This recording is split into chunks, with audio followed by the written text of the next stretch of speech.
Halo teman-teman yang baru bertemu dengan channel ini, semoga kita diakrabkan dengan video ini. Di video ini, kita akan mendengar sebuah kisah tentang jalan pintas yang harus dibayar mahal. Buat kalian yang sedang memikirkan jalan pintas di kehidupan ini, kalian harus dengar kisah ini hingga akhir.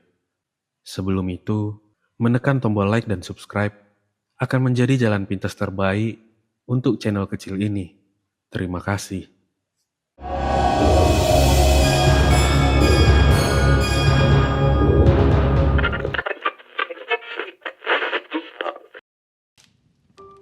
Perkenalkan, nama saya Anto.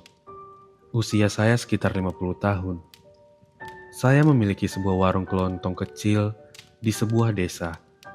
Bertahun-tahun, warung saya sepi pembeli. Saya dan istri saya harus bekerja keras untuk mencukupi kebutuhan keluarga dan membesarkan kedua anak kami, Farid dan Rina. Kami seringkali kekurangan, bahkan untuk makan sehari-hari pun sulit. Saya merasa sangat putus asa. Saya sudah mencoba berbagai cara untuk meramaikan warung ini, tetapi tidak ada yang berhasil. Saya mulai berpikir, mungkin saya memang tidak ditakdirkan untuk sukses. Suatu hari, seorang teman lama bernama Joko datang berkunjung. Dia melihat betapa sepinya warung saya dan menawarkan sebuah solusi. "Warung kamu kenapa sepi terus? Kamu gak kasihan sama anak istrimu?" kata Joko. "Aku sudah mencoba semua cara, Jo, tetapi tetap saja sepi," jawab saya dengan nada lesu. "Aku punya kenalan seorang dukun, dan dia bisa membuat penglaris yang ampuh. Warungmu pasti langsung ramai," kata Joko dengan nada meyakinkan. Saya pun terdiam. Penglaris? Saya tahu itu perbuatan syirik, dilarang agama. Tetapi di saat terdesak dan gelap mata, saya mulai tergoda. Saya membayangkan warung saya ramai. Saya bisa mencukupi kebutuhan keluarga dan anak-anak saya bisa sekolah dengan layak. "Aku nggak tahu. Aku takut," kata saya dengan ragu. "Sudahlah, ini demi keluarga. Kamu nggak mau anak istrimu menderita terus kan?" bujuk Joko. Akhirnya, dengan pikiran yang kacau dan hati yang terpaksa, saya menyetujui tawaran Joko. Saya bilang, saya hanya ingin warung saya ramai, tidak lebih dari itu. Joko pun membawa saya ke rumah dukun itu. Dukun itu seorang wanita tua dengan tatapan mata yang tajam dan senyum yang sulit diartikan. Dia tinggal di sebuah rumah peot di pinggir hutan. Saya menceritakan semua masalah saya, dan sosok dukun itu hanya mendengarkan, lalu berkata dengan suara serak, "Aku bisa membantumu. Warungmu akan ramai, tetapi ada harga yang harus kamu bayar." Saya terdiam. Harga apa lagi? Dukun itu menjelaskan beberapa syarat awal yang cukup aneh. Saya harus menyediakan sesajen berupa kembang 7 rupa dan kemenyan yang harus diletakkan di sudut warung setiap malam Jumat Kliwon. Dia juga memberikan sebuah jimat kecil yang harus saya gantung di atas pintu warung. Saya menuruti syarat-syarat itu dengan perasaan takut. Dan benar saja, setelah saya melakukan ritual awal dan menggantung jimat, warung saya mendadak ramai luar biasa. Pelanggan datang silih berganti, bahkan dari desa sebelah. Pendapatan saya meningkat drastis. Saya sangat senang. Akhirnya, saya bisa bernafas lega. Namun, kebahagiaan itu tidak berlangsung lama. Tidak lama setelah warung saya ramai, musibah bertubi-tubi mulai menimpa keluarga saya. Pertama, istri saya, ia terjatuh sakit. Badannya selalu panas, dan itu menunjukkan suhu yang sangat tinggi. Saya membawanya ke dokter, namun dokter tidak bisa menemukan penyakitnya. Dokter hanya mengatakan istri saya kelelahan, tapi saya merasa ada yang aneh. Tak hanya sampai di situ, kemudian Anak saya, Rina, sering sakit-sakitan. Dia tiba-tiba demam, lalu sembuh, lalu sakit lagi. Dia juga menjadi lebih pendiam dan sering melamun. Hal itu membuat saya khawatir. Saya mulai merasa tidak enak. Apakah ini ada hubungannya dengan pesugihan pelaris itu?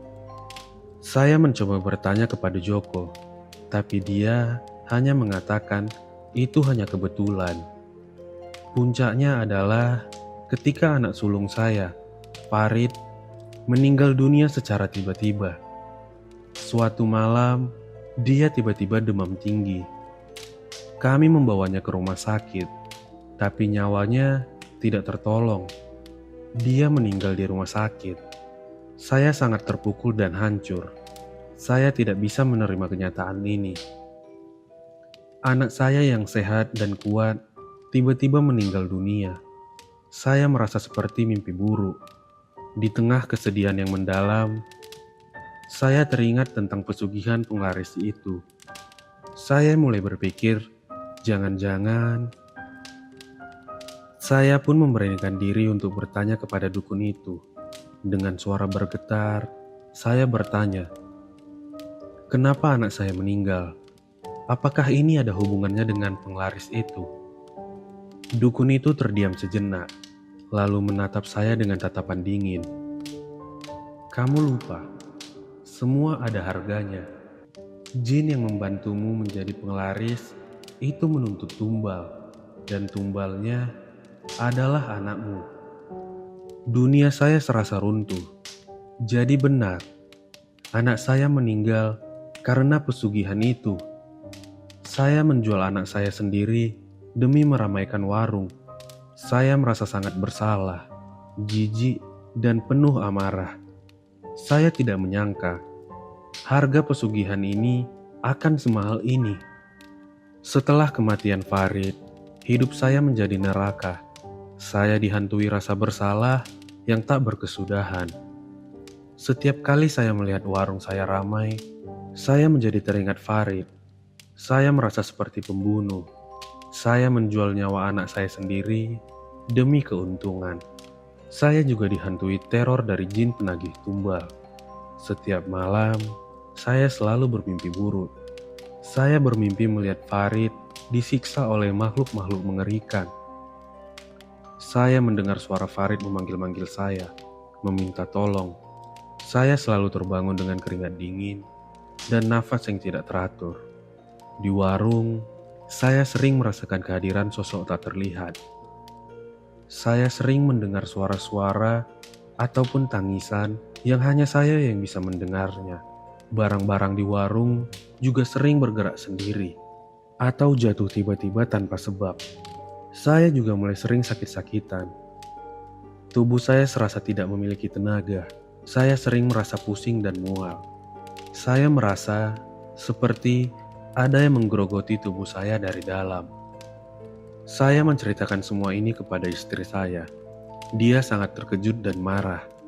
Dia menyalahkan saya atas kematian Farid dan mengatakan saya telah menjual keluarga saya kepada setan. Saya tidak bisa membantah. Saya tahu saya salah. Saya telah melakukan dosa besar. Saya mencoba kembali mendatangi dukun itu untuk membatalkan penglarisnya. Saya mohon-mohon agar dia melepaskan saya dari perjanjian itu. Saya rela warung saya sepi lagi, asalkan saya bisa menebus dosa saya. Namun dukun itu hanya tersenyum sinis. Sudah terlambat. Perjanjian sudah dibuat. Anakmu sudah menjadi tumbal. Sekarang giliranmu dan keluargamu yang lain. Dunia saya serasa runtuh. Jadi tidak ada jalan keluar. Saya dan keluarga akan menjadi tumbal selanjutnya. Saya sangat merasa putus asa. Saya tidak bisa menyerah begitu saja. Saya harus melindungi istri dan anak saya yang tersisa. Saya tidak ingin kehilangan mereka. Saya memutuskan untuk mencari pertolongan kepada orang yang lebih kuat dari jin itu. Saya mulai mencari seorang ustadz yang benar-benar alim dan memiliki ilmu keagamaan yang sangat kuat. Setelah mencari kesana kemari, akhirnya saya menemukan seorang ustadz yang terkenal sangat taat beragama. Saya menceritakan segala kisah saya kepada ustadz itu. Beliau mendengarkan dengan seksama. Kamu telah melakukan dosa besar. Kamu telah bersekutu dengan setan dan menjual anakmu sendiri. Ini adalah perbuatan syirik yang tidak akan diampuni oleh Allah, kata ustadz itu dengan nada yang prihatin. Saya menangis, memohon ampunan. Saya mengatakan bahwa saya sangat menyesal dan ingin bertaubat. Ustadz pun mengatakan kepada saya, Allah Maha Pengampun. Jika saya benar-benar bertaubat dan memohon ampunan kepadanya, maka ia akan memberikan jalan keluar. Ustadz itu pun mulai memberikan saran kepada saya untuk menegakkan ibadah saya dan tidak lupa untuk selalu berdoa memohon pengampunan. Beliau juga memberikan saya air yang telah didoakan untuk saya gunakan membasuh diri saya dan juga warung saya. Beliau menyuruh saya untuk berpuasa, memperbanyak sholat malam, dan bersedekah. Saya pun akhirnya mulai mengikuti semua saran dari ustadz itu. Saya mulai menegakkan ibadah saya dan saya tidak melepaskan sholat saya. Di suatu ketika saat saya sedang sholat, saya merasakan hawa panas dan hawa dingin yang beradu di dalam tubuh saya. Saya seperti mendengar suara-suara aneh, seperti lolongan, desisan, dan tawa mengejek yang menyeramkan. Bahkan, beberapa kali, ujung mata saya melihat penampakan sosok hitam besar, bermata merah menyala. Jin yang bersama saya hasil penglaris itu marah dan menyerang kami. Dia mencoba mencelakai saya dan keluarga saya. Tetapi, kami selalu berdoa dan selalu mengingat Tuhan di saat iblis itu mulai mencoba mencelakai kami. Setelah beberapa minggu berjalan, teror jin itu mulai mereda. Setelah teror dari jin itu mereda, warung saya kembali sepi. Pelanggan tidak lagi datang berbondong-bondong seperti dulu. Pendapatan saya menurun drastis, tetapi saya tidak menyesal. Saya lebih memilih warung saya yang sepi daripada warung yang ramai, tapi harus dibayar dengan nyawa anak saya. Saya dan istri saya terus berjuang untuk menghidupi keluarga kami. Kami mencoba mencari pekerjaan lain selain berjualan di warung. Kami berusaha untuk melupakan masa lalu yang kelam dan memulai hidup baru. Saya tahu, dosa saya sangat besar. Saya telah menjual anak saya sendiri demi keuntungan. Saya akan menyesali perbuatan saya ini seumur hidup. Tetapi saya berharap Allah akan mengampuni dosa saya. Saya juga berharap kisah saya ini bisa menjadi pelajaran bagi orang lain. Jangan pernah bersekutu dengan setan demi kekayaan. Jangan pernah menjual jiwa demi kesuksesan semu. Karena pada akhirnya kita akan kehilangan segalanya. Semoga kisah ini bisa menjadi pelajaran bagi kita semua. Jauhi ilmu hitam dan perjanjian gaib. Dekatkan diri kepada Allah. Karena hanya Dia yang bisa memberikan perlindungan sejati dari segala bahaya. Terima kasih buat kalian yang masih mendengarkan Siniar Seram di Radio Tengah Malam. Jangan lupa klik tombol berlangganan atau share ke teman kalian. Terima kasih, sampai bertemu di Siniar berikutnya.